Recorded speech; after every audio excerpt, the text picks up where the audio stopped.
Chest exercise is one of the uh, kind of training that you always intimidate and scared to lift because you're on your own and basically you won't get any help if you have any failures in there. So this is my recommendations. If you're weak and stronger, I strongly advise you start from lightweight training and try to improve your strengths. Don't rush to heavy. You need to build up stronger front delts, arms, and basically foundation of the bench. You gotta practice and practice until you get comfortable and heavy bench press. For me, because I'm trying to get stronger, I don't decided to go heavy, but I start to use a weight that I can challenge myself with high volumes and more controls.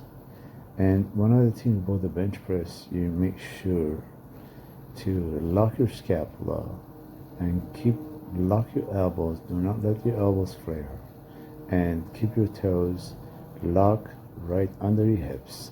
And as you're lifting off, use your legs drive to push the weight up rather than use your triceps, shoulders, and other accessories muscles.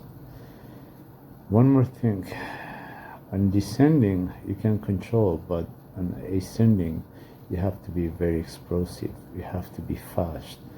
The speed in bench is very important. If you slow down, you have a hard time to push the weight. So make sure press the weight fast as possible when you're ascending as you get heavier. Now, my recommendation to you is here. Do not go heavy. Try to get comfortable on the weight that you can manage 4 to 5 reps. For me, because I'm still weak, I'm trying to improve my bench, so I have to practice a lot. So I recommend you stick to the weight that you can manage at least 5 reps. And practice until your arms, your chest, and your shoulder feel comfortable under load of the weights. After the bench press with the bar, move to dumbbell press. Dumbbells are very efficient for your chest because you have more higher range of motions and you basically go lower as possible. You get exposed more than bench with the barbells.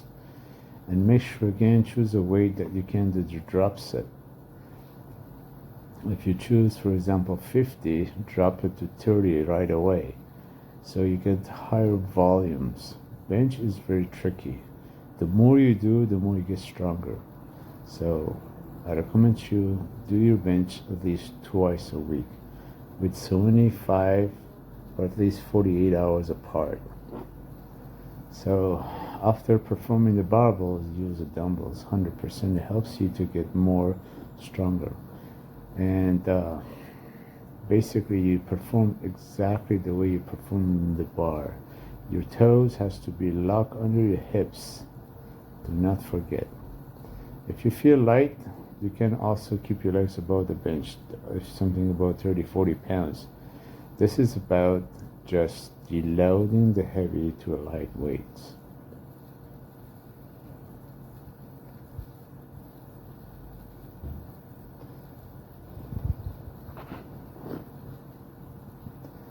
After the bench with the dumbbells, you do flies. Flies are very efficient for your pectorals. Also, it helps your front delts overstretch and your chest kind of ease up. So the way you do fly, you have to have that feeling of hugging the logs with the kind of circles. Do not keep your elbows straight. Create kind of diamonds, kind of create like a circulations, like a hugging around the logs. Again, when you're doing flies, do the same thing. Try to keep your toes under your hips and try to lock your scapula and try to keep your body tight on the bench. and sounds like I'm trying to tear something apart, but with creative kind of circle motions. So I recommend you do flies after the dumbbell press. If you want to have separations in your clavicle, you have to do the flies, but don't go heavy for flies. After my bench press, I go to shoulder press because I'm trying to get more strength, so I need to improve my front delts. Your front delts is a key for the bench press, don't forget. So I recommend you do a few shoulder press right after your bench press. At this point, don't try to go heavy.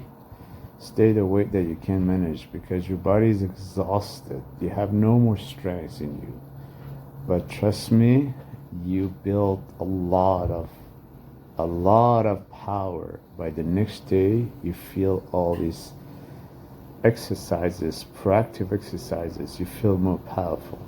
After the barbells, perform the dumbbell press as well for midsection of your delt and posterior delts. I usually, when I do squat, I do standing press, but on my bench, I do shoulders when I'm seating as a seating press because I'll have no more strength in me. My chest is sore, my arm is numb, and I'm telling you, it's a brutal. Again, don't go heavy on your bench press when you do shoulder press because your arms is numb, but it helps you get stronger and powerful delts after the bench press. Try to again use your leg drives when you're pressing the weight up. After shoulders, I move to the triceps. I prefer to do French press. French press, it's helping me because I already done my bench press. So the French press helps put my pressure on my triceps. Believe me or not, your arms in this point are exhausted and they're crying. And because too much taxes on your shoulders, your chest, and your arms after all these exercises. This is the way you have to train your upper body because the upper body is the weakest part of your body. 30%, so you need to hammer it. So I recommend you do a 5th set of French press for your triceps because your triceps is very important for your press. A lot of people say do biceps after bench, but I prefer do triceps. Now, perform the tricep with dumbbell. Try to land it right behind your head, close to your ear lines. Start from some weight with the light control, but keep the contractions. Triceps are very, very important. If you want to fill out those sleeves, I recommend you work on your tricep than biceps. As you know, it's 2/3 of your arms is triceps. Anyhow, hopefully that motivates you to push yourself. And don't forget to smash the like button and subscribe for more. Next training will be overhead press in back on Sunday, July 2nd. Thanks for watching.